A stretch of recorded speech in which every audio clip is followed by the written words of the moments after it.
Iya, iya. Nah sebenarnya Patian kan sebagai pelaku nih yang sudah malang melintang di beberapa gunung. Iya. Benar mistis itu ada. Ada. Benar mistis itu ada. Ada. Suara kuntilanak Pak di film-film tuh. Kembali lagi di SMK Bina Taruna. Semeru berarti. Setelah tragedi itu Iya, ke Semeru. Semeru. Berarti tidak ada yang tidak mungkin. Tidak ada yang tidak mungkin Pak. Bisa terjadi. Bisa karena Setelah setelah kecelakaan. Karena saya diponis sama dokter itu akan jalannya seperti robot dan harus pakai tongkat terus karena tadi Pak pikiran iya. pikiran saya pengen sembuh, Iya, pikiran iya, saya iya. harus semangat Iya. dan alhasil maaf ya orang yang nggak pakai pen belum tentu bisa ke sana. Iya sih betul. Betul. Ya buktinya saya saya nggak bisa. Bukan nggak bisa mungkin. Belum memantaskan diri. Ya. Kayaknya semua orang punya kesempatan untuk Punya bisa kesempatan. kan. Itu baik lagi pikiran mental. Pikiran, mental. Cuman saya belum memantaskan diri aja. Iya, karena ada ungkapan kan ya kita Pak adalah apa yang kita pikirkan kan. Iya, betul. Sekarang rencana terbesar Rinjani. Ya, salah satu Rinjani ya. bucket list saya Pak Rinjani. Iya. Saya tahu karena beberapa kali saya dengar list kamu paling utama tuh Rinjani. Ya, sebetulnya list saya itu ada 4 Pak. Ya, apa aja? Ada 4. Yang pertama itu saya pengen ke Semeru udah. Yang kedua itu saya pengen ke Rinjani. Yang ketiga saya pengen Argopuro. Dan yang keempat itu saya pengen ke Kerinci Pak. Kerinci, oke. Nah harusnya tahun 2023 itu saya udah ke Argopuro. Tapi karena itu nyesek Pak.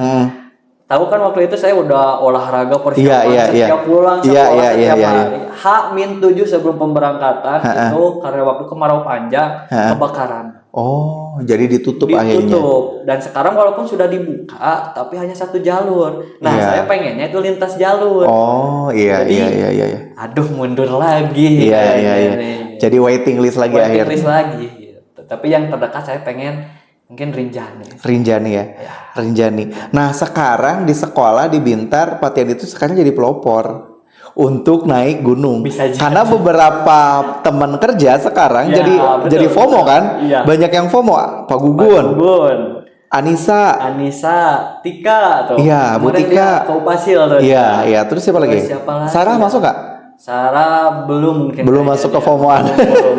Tapi Erja ya, Kang Erja ya. Tapi Sarah sering loh main ke outdoor, ke alam gitu ya. Tapi bukan ke gunung yang beneran katanya belum berani. Kalau Erja itu emang dari dulu ya. Iya. Karena dikan saya juga. Iya. Ya di Pramuka kan. Iya, di Pramuka. Sekarang Patian juga aktif di Pembina Pramuka kan. Pak Andri gitu. Pak Andri ya, sekarang dia juga udah mulai merambah ke pergunungan. Tapi yang kelihatan kentara banget Pak Gugun ya. Betul, Pak Gugun. Pak Gugun luar biasa sampai dia prepare beli produk-produk outdoor. Sekarang dia alat udah hampir komplit. Luar biasa. Pak Gugun itu.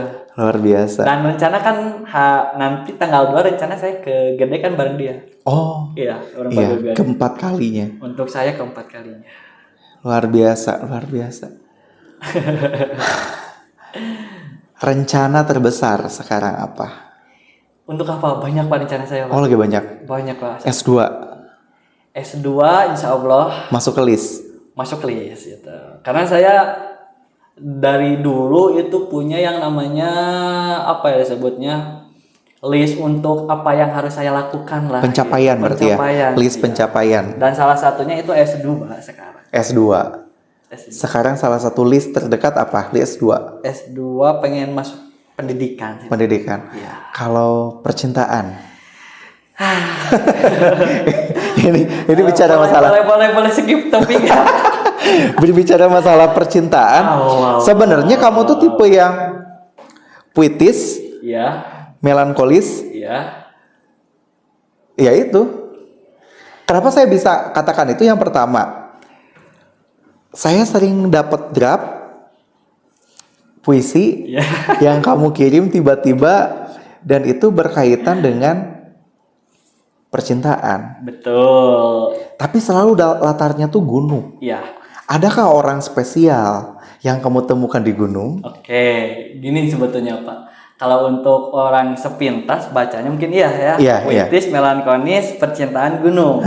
Iya. Tapi sebetulnya itu hanya apa ya? Bukan trust issue, hanya untuk penyamaran lah. Sebetulnya itu saya menceritakan diri saya sendiri sih Pak. Sebenarnya cuman saya balut gitu ya, namanya karya supaya tertarik ya, saya masukkanlah unsur-unsur itu gitu. Kalau disebut ada sih jelas lah ada lah. Tapi ini fun fact ya Pak, kan anak teknik banget ya Pak. Kuliah saya kan di jurusan komputer. Tapi emang saya suka puisi gitu, itu kan berseberangan ya. Iya, saya berseberangan. Ya sama kayak Pak Asep lah, jurusan komputer kuliah di sastra. Ya. Terjebak gitu. Ya sama saya juga terjebak awalnya karena Semeru Pak. Kenapa Semeru berkesannya itu salah satunya Pak. Iya. Nah tapi justru Pak Tian, itu tuh sebenarnya salah satu gift. Ya. Kenapa saya bilang salah satu gift? Karena ya Pak Tian kan secara formal tidak punya pendidikan basic di bahasa kan ya. Tapi tiba-tiba Pak Tian suka puisi, suka sajak, kemudian juga suka baca buku, kemudian juga pernah cerita mau bikin buku. Itu kan luar biasa. Berarti kepekaan Pak Tian terhadap lingkungan sekitar, terhadap bahasa alam, terhadap kondisi itu sangat luar biasa. Alhamdulillah. Mungkin terbangun atau dari SD ya Pak. Karena semenjak dari SD kelas 1 sampai ya sekarang itu saya paling senang emang baca buku Pak. Jadi dari dulu sampai sekarang ya kerja itu saya banyak menghabiskan waktu itu emang di sekolah. Ketika zaman sekolah itu saya menghabiskan waktu perpus. Ketika sekarang kerja di sekolah juga ya di sekolah gitu. Nah kalau untuk puisi itu sebetulnya saya diracuni Pak. Sama siapa?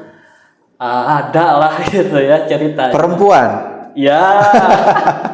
Oh. Kebetulan dia anak sastra Pak. Oh pantesan. Anak sastra. Diracuni dulu saya. Awalnya mana mau saya baca puisi gitu kan ya. Karena yang saya suka itu genre-genre kayak filsafat, psikologi, kayak gitu lah, buku berat lah. Iya. Nah setelah ketemu dia diracuni, akhirnya saya terjerumus sampai sekarang. Karena mungkin kebanyakan orang ya, saya nggak tahu ya, mungkin ada beberapa orang yang berpikir kalau semisal laki-laki berpuisi, suka baca sajak, itu kayak berlebihan gitu, lebay gitu ya, mungkin lebay. Justru kalau buat saya sekarang itu ada di ini tuh ungkapan lain gitu, ya lewat karya lah. Gitu. Walaupun tidak sebagus anak sastra mungkin yang buat gitu. Yalah, anak teknik bikin puisi gitu. Iya, nggak apa-apa. Sebenarnya kan sastra itu kejujuran, Pak Tian. Sastra itu kejujuran. Apa yang kita pikirkan, bahasa alam yang kita terima, kemudian apa yang kita lihat, apa yang kita dengar, kemudian kita tuliskan dalam bentuk tulisan, nah itu kejujuran. Gitu. Nah, sastra itu kan media sebenarnya. Media dari keresahan. Kadang-kadang kan kita nggak bisa menyampaikan secara eksplisit, secara verbal dari apa yang kita pikirkan, dari apa yang kita rasakan. Mungkin banyak ketakutan di situ. Tapi dengan sastra kan semuanya jadi cair kan. Betul. Kita bisa bebas berekspresi, bisa bebas menyampaikan pendapat gitu. Bisa bebas menyampaikan apa yang kita rasakan. Nah itu. Gitu. Karena ya sastra itu media gitu. Media. Pak Tian, usia berarti sekarang udah berapa tahun? 20. 7 tahun yang lalu tapi. 27 tahun 27 berarti. tahun. Rencana menikah kapan? Nah, tadi kan saya selalu bikin list ya. Sebetulnya kalau di list dulu itu bisa-bisanya saya punya rencana umur 26 nikah dan sekarang 27. Berarti udah kelewat ya? Udah kelewat 1 tahun. List yang udah terlewat. Ya, tapi nggak apa-apa kan. Nggak apa-apa. Pernikahan itu bukan lomba ya. Iya, betul sekali. Betul, pernikahan itu bukan lomba. Bukan lomba. Karena nggak ada pendidikannya gitu. Jelas. Nggak ada pendidikannya. Yang muda, yang tua, itu nggak ada pendidikannya. Jadi ketemunya lah mungkin. Tapi mencari. Ya pasti dong mencari. Masa iya enggak Pak. Penting ikhtiar lah. Ikhtiar. Iya, ikhtiar. Sebenarnya teman-teman Pak Tian di usia ini di 27 ya, teman kuliah mungkin atau teman sekolah dulu di SMK, gimana? Mereka sudah berkeluarga? Rata-rata sudah Pak. Apalagi saya kan punya teman ya, maksudnya untuk yang sering bareng dari sekolah itu kan saya cuma punya 2 orang ya. Yang satu itu kemarin udah tunangan. Yang satunya lagi itu nanti bulan Mei tunangan. Besok itu teman muncak saya Pak yang paling deket nikah tuh hari Sabtu. Jadi di antara tongkrongan ini cuma saya Pak. Iya. Yang belum nggak tahu kapan ya. Iya. Karena menikah itu kesiapan. Banyak hal yang harus dipikirkan sebenarnya sebelum menikah. Ya, makanya sangat disayangkan semisal sekarang anak-anak muda yang nggak tahu nih masuk ke FOMO atau gimana, yang mereka sebenarnya secara mental mungkin belum siap untuk menikah, tiba-tiba menikah. Karena menikah itu bukan tentang aku dan kamu aja, tapi aku, kamu, pangabutuh, keluarga, keperluan itu sangat luar biasa. Nah itu kan harus ada kesiapan, bukan hanya secara materi, tapi juga secara fisik, secara mental gitu. Nah kita sebagai ya Patya berarti sekarang udah 27 tahun, berarti ya harus sudah siap-siap memantaskan diri. Ya, insya Allah lah lagi nabung. Nah, lebih banyak untuk memperbaiki diri. Iya. Supaya kalau mungkin nanti saya ketemu sama entahlah siapa mungkin udah emang benar-benar pas gitu. Iya. Menikah itu jangan terburu-buru. Karena takutnya di situ malah jadi ditunggangi banyak nafsu kan.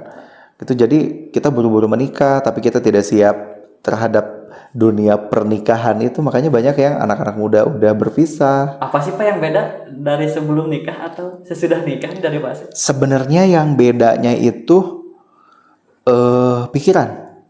Nah, kalau dulu ya sebelum nikah banyak ketakutan-ketakutan yang kita ciptakan di dalam pikiran itu seolah-olah akan memarginalkan kita sebagai manusia. Contoh nih, kita kan punya teman sering traveling, sering pergi, mungkin kita ada kebutuhan yang ingin kita beli. Nah, sebelum menikah, pada saat kita dihadapkan untuk menikah, itu hal-hal itu menjadi ketakutan. Takut jadi tidak bisa main, takut tidak bisa membeli apa yang kita mau, takut waktu itu terambil. Kan itu kan ketakutan ya. Tapi justru setelah menikah, si ketakutan-ketakutan ini itu akan terkikis dengan tanggung jawab yang lebih besar. Jadi bukan lagi takut untuk tidak liburan, bukan. Tapi nanti kalau semisal kita liburan, uangnya itu sebenarnya bisa kita alokasikan untuk hal-hal yang lebih penting. Nah itu. Ya, itu sih Pak yang jadi satu ketakutan saya. Nah iya itu kan. Untuk naik gunung kan itu bukan hanya sekedar hobi ya buat saya, kan udah jadi filosofi lah gitu ya. Ya saya takut kalau nanti saya udah nikah itu saya nggak bisa lagi gitu. Gunung gitu saya takut. Nah tapi kan itu jadi ketakutan kan? Iya. Takut jadi patah hati, takut jadi kecewa. Nah justru setelah menikah yang saya rasakan ya itu jadi hilang. Kenapa? Karena mungkin kita ada komunikasi.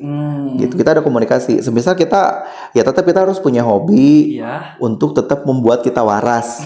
Nah itu. Jadi jangan egois bahwa menikah itu harus selalu bersama-sama berdua di setiap saat. Enggak kayak gitu. Kalau yang saya rasakan sih enggak kayak gitu. Tetap kita harus punya waktu secara personal ya. Karena untuk membuat diri kita waras gitu. Bukan berarti kita menghindar dari istri atau menghindar dari pasangan seolah-olah kita jadi tidak sayang, enggak kayak gitu. Tapi kan kita harus tetap nge-refresh. Ada bagian-bagian yang tidak bisa disentuh oleh pasangan kan. Apa aja sih Pak? Ya mungkin nanti Patian akan menemukan. Kayak misalkan kita nggak bisa ngelakuin hal-hal yang harus selalu melibatkan pasangan. Gitu. Karena mungkin pada saat kita melibatkan pasangan itu tuh nggak berdampak baik untuk hubungan. Gitu. Dan mungkin setiap pernikahan itu akan beda-beda porsinya gitu. Akan beda-beda porsinya gitu. Jadi tidak selamanya harus selalu bersama. Jadi kalau tidak bersama bukan berarti tidak sayang, tapi mungkin sedang butuh porsi masing-masing aja. Nah, tapi kayaknya Patian kan jodoh itu cerminan dari diri ya. Iya, ada anggapan seperti itu. Iya, berarti ya Patian ketakutan-ketakutan itu jangan terlalu menjadi penghalang karena mungkin nanti Patian akan bertemu dengan pasangan hidup yang juga satu hobi. Wah, tuh saya pengennya kayak gitu sih, Pak. Iyalah, pastilah. Tapi ya itulah. Karena kan circle. Pertemanan. Persahabatan, mungkin nanti Patian bertemu dengan siapa, pasti yang satu hobi kan, yang satu circle kan. Semoga amin. Saya juga sama istri tipe orang yang nggak suka keluyuran. Ketemu dengan orang yang anak rumahan juga yang nggak suka keluyuran gitu.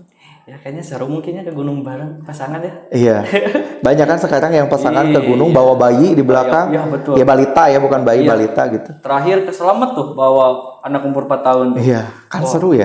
Kayaknya seru sih Pak, Kayaknya kayaknya ya. Karena saya belum pernah nyoba punya pasangan. Tapi ada rencana nanti. Pengennya seperti itu. Wisata masa depan lah katanya. Iya benar, wisata masa depan. Di Gunung Gede tuh banyak Pak yang bawa anaknya tuh ke Surya Kencana, banyak. Karena emang aksesnya paling dekat ya dari Jabodetabek, jadi emang banyak gitu dari kota-kota yang mungkin orang tuanya emang pendaki gunung gitu, akhirnya mereka bawa anaknya ke gunung gitu. Banyak. Dan ini tidak boleh diikuti oleh orang tua yang tidak punya basic berarti ya? Betul. Karena bahaya. Mungkin pernah gitu, punya basic lah intinya. Ya harus punya basic ya. Karena masalahnya kan kita bawa anak ya, bawa balita yang mungkin masih rentan. Jelas. Apalagi kan di gunung cuacanya mungkin itu, ekstrim. Ya, apalagi sekarang ya musim penghujan yang ekstrim gitu kan. Iya. Itu emang bahaya. Jadi bijak-bijak lah gitu. Iya. Jadi jangan sampai terjebak dengan kepomoan, tiba-tiba bawa keluarga liburannya ke gunung. Betul. Nah jangan sampai ya Pak Tian ya. Iya. Untuk gunung yang beneran gunung ya. Kalau untuk camping ceria mah ya oke. Oh iya sih oke ya. Gitu. Yang akses untuk kemana-mana dekat. Nah mungkin itu jadi salah satu alternatif ya. Untuk orang tua baru yang FOMO ingin ikutan menghirup udara segar. Yang ingin berada di alam mungkin bisa ke daerah-daerah camping ground aja. Yang kemarin Selamat juga itu kan pro kontra tuh yang bawa anak umur 4 tahun ke puncak Selamat loh. Ketinggian 3.400 dengan kondisi Selamat yang udaranya itu luar biasa. Ekstrim. Iya. Tapi kan orang tua mereka ya si bapak sama mamahnya itu bukan orang yang kemarin sore naik gunung gitu kan. Mereka udah prepare udah mereka juga pengalaman gitu. Senior lah ya wajar. Ada keinginan untuk ke Everest? Kalau Everest enggak sih. Kenapa? Karena saya yang pertama itu saya tahu kondisi saya sendiri Pak. Saya kan ini pakai pen ya. Iya. Jadi saya kalau kena dingin itu ngilunya luar biasa Pak. Berarti sekarang juga masih? Tiap gunung sebetulnya itu kerasa. Linunya itu lebih ke apa? Sakit, perih, kram kayak gitu? Apa gimana? Kayak kram kayak gitu. Kayak kram. Iya. Jadi sebisa mungkin kalau saya naik gunung karena saya tahu kondisi saya itu beda sama yang lain. Jadi saya selalu mempersiapkan diri saya sendiri untuk alat-alat yang safety lah intinya. Iya. Jadi kalau ditanya ke Everest gitu, ya enggak lah. Iya. Nah, untuk tipe pen nih kan ada orang yang di pen gitu ya. Itu berarti yang Pak Tian itu yang tipe pen yang seumur hidup? Ya, saya tipe pen yang seumur hidup. Pak. Berarti nggak bisa dibuka? Sebetulnya ini bisa dibuka, cuman jarak berapa lagi harus dipasang lagi gitu. Oh. Jadi daripada harus keluar biaya lagi ya udahlah, gak apa-apa dipasang. Ya maksudnya kan ada orang yang di pen kalau udah better, udah sembuh dicopot udah aman, nggak harus di pen lagi. Berarti kalau yang Pak Tian itu tipe yang harus selalu di pen. Dia boleh dibuka tapi tetap nanti harus di pen lagi gitu ya. Betul. Karena dulu juga ditawarin sebetulnya mau di pen atau diganti. Apanya yang diganti? Tulangnya Pak. Oh gitu, emang bisa tulang diganti? Bisa diganti pakai produk Amerika. Cuman operasinya bukan di Indonesia, tapi di Singapura. Iya. Tapi karena ya biayanya Pak. Ya luar biasa sih pasti ya, apalagi sampai pakai pen gitu. Iya. Gak apa-apa, disyukuri saja. Disyukuri. Dan alhamdulillah sekarang tidak menjadi penghambat kan? Tidak, walaupun di hati kecil mah rasa insecure itu selalu ada. Selalu Pak. Tapi ya udah berdamai lah. Iya sih. Udah berapa tahun berarti ya? Udah 2014 sekarang betul udah 11 tahun berlalu. 11 tahun yang lalu. Udah melewati masa-masa. Iya sih. Luar biasa. Iya. Sebenarnya permasalahan hidup itu hanya mencari waktu aja. Mencari waktu. Maksudnya kita tidak bisa paksa orang untuk menerima kondisi yang sedang dialami sama orang itu, karena setiap orang tuh punya waktunya masing-masing. Bener banget Pak, saya juga bisa damai dengan keadaan saya yang sekarang itu, yang harus di pen dengan masa kelam yang tahun-tahun kemarin itu hampir 5 tahunan lah. Iya pasti. Dan semua orang kan beda-beda. Mungkin ada yang lebih cepat, mungkin ada yang lebih parah, lebih lama. Nah kita sebagai orang-orang yang ada di lingkungan itu nggak bisa paksa. nggak bisa paksa. Kenapa? Ya karena itu malah jadi menyakiti kan. Betul. Gitu. Karena kan kita seolah-olah jadi tidak merasakan gitu, tidak memahami. Iya. Padahal cuman butuh waktu aja. Betul. Nanti suatu hari, suatu masa akan berdamai. Damai yang benar-benar damai, bukan damai yang terpaksa. Kalau kita paksa untuk menerima, kita paksa untuk berdamai, ya mungkin menerima tapi sebenarnya tidak selesai masalahnya gitu. Kayaknya tuh saya pernah nulis tuh ada judul puisi, judulnya Waktu. Sebetulnya itu sih. Oh gitu. Iya. Itu berkaitan dengan tadi proses penerimaan untuk berdamai dengan diri sendiri. Iya. Berapa baik tuh saya judul nulisnya perihal waktu. Dan itu biasanya kapan kalau nulis? Saya biasanya kalau misalkan enggak hari ini harus bisa enggak. Ketika misalkan lagi ngobrol tiba-tiba ada ide, saya bisa langsung nyatet di handphone. Draft doang. Iya. Nah, ketika emang ada waktu luang baru nulis. Hobi sekarang. Sebenarnya Pak Tian tuh punya hobinya apa? Naik gunung kah? Main games? Naik gunung kan?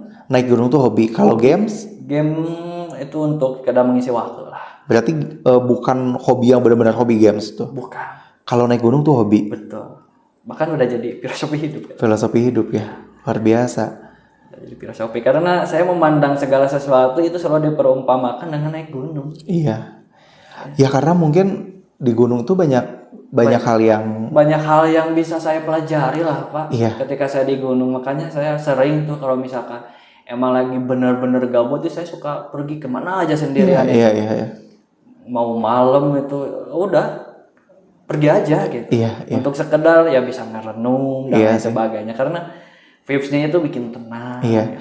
Banyak imaji yang digunakan sebenarnya pada saat ke gunung. Betul. Pikiran kita, motorik, penglihatan, pendengaran, perasaan, kepekaan, iya sih. Betul. Makanya untuk orang-orang yang pernah naik gunung itu pasti selalu ada keinginan kan untuk balik lagi. Untuk balik lagi. Banyak yang nanya kan, naon sih enaknya naik gunung kan, cenah naonan, capek-capek. Saya selalu jawab kalau pengen tahu, ayo ikut. Iya benar sih. Dan sudah dijawab oleh Pak Gugun. Iya. Dia sudah tahu jawabannya. Iya. Dia luar biasa ya, dia luar biasa dia. Dari ya tahu lah Pak Gugun. Tapi sebenarnya Pak Gugun tuh tipe yang ekstrim gak sih? Maksudnya kan dia jadi kayak 1 bulan tuh gitu. Betul. Dia termasuk ekstrim nggak? Dibanding saya, malah lebih ekstrim Pak Gugun sekarang. Iya ya. Iya, kalau Pak Asep perhatikan lah. Iya, karena dia rentang waktunya nggak lama kan? Nggak lama, pergi sekarang ke sini, besok ke sana.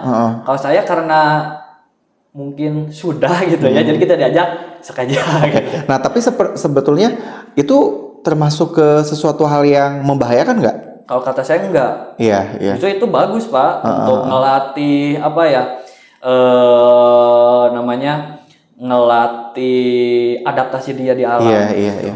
Asal mungkin bertahap gitu ya, bertahap ya. Jadi mungkin dari level yang rendah makanya naik gitu. Pertama dulu sebetulnya saya ngajak Pak Gugun naik gunung itu dari tahun 2017. Cuman karena waktu itu saya udah hype banget, mungkin saya langsung ke yang ekstrim mungkin ngajak. Iya. Nah, karena Pak Gugun mungkin apaan nih gue gak tahu apa-apa, mungkin dia takut. Iya. Akhirnya di tahun 2024 kan dia baru mau ikut. Iya. Kan saya nge-treatment dia dari yang paling bukan mudah ya sebetulnya, ramah lah. Iya. Papandaian dulu, kan itu trek Tamasya. Iya. Lanjut lagi udah Papandaian naik tingkat nih, yang treknya agak sedikit nendang tuh ke Guntur. Iya. Nah, bagi yang bertanya Pak Gugun tuh siapa sih? Jadi Pak Gugun itu salah satu guru di SMK Bina Taruna yang sekarang sedang luar biasa mencintai pergunungan. Nah, kenapa? Tadinya kita harus ada Pak Gugun ya di tengah-tengah. Iya, betul. Di tengah-tengah sini harusnya ada Pak Gugun, cuman lagi ada kegiatan, jadi Pak Gugun nggak bisa diganggu. Kenapa yang diundang Pak Tian sama Pak Gugun? Karena Pak Tian itu mewakili senior pergunungan. Tadi udah terjawab ya, 18 tahun. Kalau Pak Gugun itu termasuk junior, tapi dia juga luar biasa ya. Sekarang lagi senang-senangnya naik gunung. Ya, suka duka lah Pak kalau naik gunung gitu. Iya. Karena ada habisnya sih. Kalau saya bicara tentang naik gunung gitu, karena emang bukan 1 tahun 2 tahun ya, emang dari 2007 gitu sampai sekarang gitu. Nah ini yang saya ingin saya tanyakan sebenarnya, mistis. Kayak ini orang tuh banyak banget yang rame bahwa di gunung itu mistis. Bahkan sebenarnya saya itu tipe yang suka nyari di YouTube tentang mistis-mistis gunung. Itu yang saya lihat biasanya mistis, ya mungkin podcast atau apa gitu ya yang menceritakan tentang di gunung ada mistis gitu. Nah sebenarnya Patian kan sebagai pelaku nih yang sudah malang melintang di beberapa gunung. Benar mistis itu ada. Untuk ukuran Patian yang sebenarnya selalu terlihat menolak adanya mistis. Nah, gini nih. Kalau mungkin yang satu kontak dengan saya ya, baik itu yang follow saya di akun sosial media, itu saya selalu frontal untuk menolak mistis ya di gunung. Sebetulnya saya logikanya dibalik, Pak. Saking percaya sama mistis, alhasil saya selalu menggunakan logika dulu, baru percaya. Kalau itu misalkan mistis. Berarti sebenarnya sering mengalami mistis di gunung. Sering, cuman ini nih yang paling penting nih, jangan sampai nih yang baru mungkin hype naik gunung, mistis itu ada dan harus kita yakini dan percayai, terutama karena kita muslim ya Pak. Kita harus percaya banget dengan hal yang gaib lah, terutama yang mistis-mistis yang tidak terlihat. Cuman jangan dijadikan tolak ukur atau patokan ketika kita akan naik gunung, gitu. Karena untuk beberapa kasus dan beberapa hal di gunung itu selalu dikaitkan dengan hal mistis. Sebetulnya itu bukan mistis. Bisa jadi itu suara benda yang bergesekan atau suara hewan. Tapi karena mungkin pengaruh budaya ya dari zaman dulu, penganut animisme, dinamisme, nggak tahu itu. Jadi segala sesuatu itu selalu disangkut pautkan dengan mistis. Dan kita berfokus pada bahaya yang tidak nampak. Dan bukan mengabaikan. Sebetulnya meremehkan apa ya bahasanya, dengan bahaya yang jelas nampak gitu. Contohnya saya misalkan mau ke Gunung Salak tuh, itu kan kurang gimana mistisnya tuh, karena tragedi misalkan dulu Sukhoi. Nah kita fokus terhadap hal mistis di sini, jangan berbuat jangan bilang tapi kita lupa bahaya yang nyata di gunung gitu. Contohnya bahaya dengan cuaca, bahaya adanya hewan buas, bahaya misalkan dari treknya, dan itu yang penting sebetulnya yang harus diperhitungkan ketika naik gunung, bukan mistis. Justru malah ketakutan berlebih itu yang justru menjadi membahayakan. Betul, karena ketika di gunung itu kita rentan yang namanya itu halusinasi. Nah itu. Halusinasi. Itu.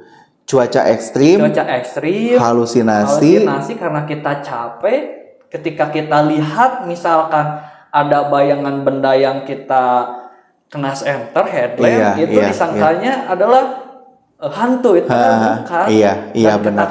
Ketakutan itu yang bisa menyebabkan kecelakaan. Benar. Ya mungkin aja semisal lagi berkabut, kemudian kitanya juga lagi capek, pikiran kita lagi kemana-mana, mendengar suara-suara aneh dianggapnya hantu, lari, tersandung, jatuh. Nah itu itu. Pernah waktu itu saya ceritanya saya lagi di Curug Cinanggrang ya. Saksi hidupnya masih banyak tuh ya, terutama anak-anak binturung lah. Ya kalau anak-anak binturung nonton ini pasti ingat kejadian ini. Dulu di Curug Cinanggrang. Anak binturung tuh siapa aja sih? Dede, terus yang pas waktu itu ikut. Ya Dede, Balmon, Dadan. Saya lupa lagi tapi banyak kan Pak. Tapi yang ingat saya itu 3 orang. Siap. Nah kebetulan waktu itu saya ngecampnya itu di atas aliran sungai di Curugnya. Itu kayak suara kuntilanak Pak di film-film tuh. Itu Pak. Jadi kayak ketawa gitu. Kayak ketawa Pak, itu lagi ngobrol kayak gini, hype enak, semuanya langsung hening Pak. Sebelum kejadian itu ada suara pohon seperti tumbang Pak. Waduh, kaget kan? Cari. Nah, ketika dicari gak ada pohon yang tumbang sama sekali di dekat kita gitu ya ngecamp. Nah setelah beberapa waktu kejadian itu tuh ada suara yang ketawa kayak gitu, terus semuanya hening Pak. Wah dulu saya mikirnya ini suara hantu teh, kunti teh nu kieu ternyatanya. Ya hilang telah suaranya ya. Nah ternyata setelah saya pelajari ya, saya baca literatur karena saya nggak percaya kalau itu suara hantu Pak. Dan ternyata itu ada suara berang-berang lagi kawin. Itu ya kalau untuk orang yang mungkin dalam tanda kutip penakut mungkin yang seperti itu. Iya, iya. Suara hantu Iya, kuntilanak iya, teh. iya, Tapi iya, kan iya. logikanya gini, itu kan hanya ada di film. Masa hantu nonton hantu gitu? Itu rutan sarana. Kan logika saya gak masuk ke sana Iya, gitu. iya, iya. Setelah saya baca literatur ternyata suara hewannya berang-berang atau mungkin apa itu lagi kawin gitu. Yang suaranya menyerupai suara itu kuntilanak gitu. Nah mungkin salah satu tips untuk supaya kita tetap berpikiran positif. Iya. Kalau percaya itu wajib banget percaya. Wajib. Tapi untuk menyelamatkan kita dari hal-hal yang tidak diinginkan, untuk selalu berpikiran positif, mungkin kita bisa mencari literatur itu ya. Iya. Pertama kita cari referensi. Iya, mencari referensi. Yang kedua kita gunakan logika yang positif lah. Iya, iya, iya. Karena ya suara-suara ketika kita di alam bebas ya, kita gak berbicara di gunung saja, di alam bebas lah gitu. Itu emang banyak gitu ya, dan kalau kita pikirannya sudah negatif itu terhadap hal mistis, apapun yang terjadi, terdengar, terlihat akan disangkut pautkan dengan hantu. Iya. Gitu. Dulu kan selalu ada peribahasa ya, mungkin Pasif juga mengalami, kalau lihat apapun jangan dibilang-bilang. Bisi kecilan kasarerea. Iya, gitu kan. Iya, kalau sekarang saya dibalik, Pak. Iya. Kalau dengan anak-anak, lihat apapun, dengar apapun, bilang kita cari. Nah, bukan berarti menantang. Gitu. Bukan berarti menantang, tapi kita buktikan. Oh, ini tuh suara apa yang ditaruhkan tadi. Yang kita pikirkan yang terdengar adalah suara kuntilanak ketawa, ternyata itu suara hewan lagi kawin. Yang mungkin kita takutkan adalah misalkan suara amit-amitnya genderuwo gitu kan, beg beg beg. Ternyata itu adalah misalkan suara pohon yang kena bambu, pohon yang kena angin misalkan. Seperti itu gitu. Kalau misalkan setelah dicari gak ada, ya udah. Tidak harus diperpanjang. Kita cukup diam tanpa suara dan lanjutkan perjalanan. Iya sih, betul. Apalagi di alam bebas ya. Sebenarnya hal-hal yang seperti ini tuh bukan hanya di alam bebas gitu. Kayak di lingkungan, pun sama. di ruangan, di rumah. Kalau kita punya pikiran-pikiran yang berfokus ke arah-arah yang mistis, ya pasti selalu ngerasa bahwa terjadi kan gitu. Selalu ketakutannya selalu ada. Selalu ada karena menurut pandangan saya terhadap hal mistis itu adalah hasil interpretasi dari alam bawah sadar kita yang dipengaruhi oleh tontonan, cerita. Nah itu akhirnya ketika kita melihat atau mendengar yang seperti itu, kita merefleksikan hasil pemikiran kita sendiri gitu. Gitu. Karena kalau mungkin itu saya pengen lihat langsung, kayak bukan menantang ya, saya pengen lihat langsung. Seperti ini loh hantu teh gitu. Kayak membuktikan, tapi bukan berarti menantang, tapi bukan dari hasil refleksi alam bawah sadar saya, karena saya merekam memori hantu kuntilanak itu pakai daster, pocong itu kan, pakai kain boe seperti itu gitu kan ya. Kalau mungkin kita bangun logika positif lah, misalkan kuntilanak pakai daster kimono kan lucu tuh Pak. Nah sebenarnya pikiran-pikiran yang ada di otak-otak ya kita ya sebagai personal ya tentang hantu itu tuh sebenarnya berdasarkan penggambaran representasi dari apa yang kita lihat di tayangan-tayangan kan. Betul. Jadi seolah-olah ya kuntilanak tuh seperti ini, pocong tuh seperti ini. Walaupun gitu. Tuyul sebetulnya emang mungkin ya kata-kata mungkin, karena yang saya percaya adalah jin ya. Kalau hantu saya nggak percaya, kalau jin saya percaya gitu. Jadi kalau ditanya mistis di gunung ada, tapi bukan dijadikan acuan atau patokan untuk ketakutan kita. Apalagi sekarang banyak banget tayangan-tayangan film horor kan. Betul. Yang terbaru kan yang lagi hype tuh Petaka Gunung Gede ya. Oh iya itu. Oh itu untuk Gunung Gede itu yang sekarang mau naik ya. Betul. Benar kan itu kan? Kalau pengen tahu ya, yang sudah pernah mungkin pasti tahu Gunung Gede itu view-nya indah, suasananya menyenangkan, tidak sehoror di film. Gunung Gede itu daerah mana sih? Gunung Gede itu ada di administrasi Kabupaten Cianjur dan juga Kabupaten Bogor. Gitu. Ada 2 jalur Pak, ada jalur Putri dan juga ada jalur Cibodas. Nah kalau untuk yang dipakai syuting itu jalurnya Cibodas. Berarti benar itu syutingnya di trek ke Gunung Gede? Betul, itu emang treknya sampai nge-camp. Oh iya. Dari mulai jalur Cibodas langsung naik sampai ke alun-alun Surya Kencana. Itu emang benar. Nah tapi sebenarnya ya mungkin karena lagi hype orang naik ke gunung, FOMO orang naik ke gunung, akhirnya kan film tuh melihat pasar. Iya. Kemarin Sekawan Limo. Oh iya, settingnya di gunung. Berhasil kan? Berhasil. Karena mungkin orang juga pada penasaran. Iya, dan bahkan yang membuat sekarang dunia pendakian jadi hype banyak yang FOMO kan karena film juga. 5 cm. 5 cm ya, Semeru ya. Dulu sebelum 5 cm tidak tuh Pak tuh yang istilahnya FOMO anak-anak yang itu enggak ada. Iya. Rinjani juga dulu ada filmnya Romeo dan Rinjani. Iya. Romeo dan Rinjani. Iya, itu kan Romeo, pemainnya Deva kalau nggak salah. Deva Mahendra ya. Deva Mahendra. Yang latarnya itu emang benar-benar di Sagara Anak loh. Iya, di situ ya, daerah situ ya. Luar biasa Pak Tian obrolan ini. Mulai dari ngebahas gunung, ngebahas hantu, ngebahas percintaan. Aduh, luar biasa Pak Tian. Mungkin mudah-mudahan nanti bisa lagi ngobrol seperti ini ya. Boleh. Masih banyak banget topik sebenarnya yang harus dibahas, yang harus didiskusikan. Karena sekarang kan Pak Tian di dunia pendidikan gitu ya. Masih banyak banget nih pembahasan. Tapi karena waktunya sudah habis. Waktunya sudah habis. Ngobrol, Pak? Lumayan nih, ada sejaman kayaknya. Nggak tahu nih berapa menit nih. Kita belum cek juga. Terima kasih untuk pertemuan hari ini. Mudah-mudahan kita bisa ngobrol lagi, berbincang-bincang lagi di lain season dengan tema-tema yang lain juga. Mudah-mudahan tayangan ini bisa memberikan dampak positif untuk yang menonton juga. Karena luar biasa, Pak Tian adalah salah satu anak yang berhasil survive, bertahan dari berbagai gelombang kehidupan. Sekarang jadi anak yang, kenapa saya panggil anak? Karena ini murid pertama saya. Jadi anak yang paling mandiri. Siap suhu. Luar biasa ini mandirinya. Masak bisa sendiri, nyuci. Itu dari kapan sih? Masak, nyuci, ngurus rumah. Dari kecil kan? Luar biasa, sangat mandiri. Dan sekarang sudah berdamai dengan kondisinya, dengan keadaannya. Bahkan kondisi yang sekarang itu tidak memutuskan semangat untuk bisa menggapai cita-cita kan? Justru jadi bahan sombong saya, Pak. Iya sih, betul. Saya yang pakai pen aja bisa, yang nggak pakai pen nggak bisa.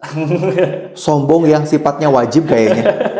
Cuma sebagai, bukan sombong sih ya, untuk motivasi, untuk diri sendiri. Iya. Tapi memang kesombongan itu perlu. Sombong yang sifatnya wajib tuh kayak gitu. Di tengah kita ada kekurangan, tapi jadi bentuk kelebihan. Gitu.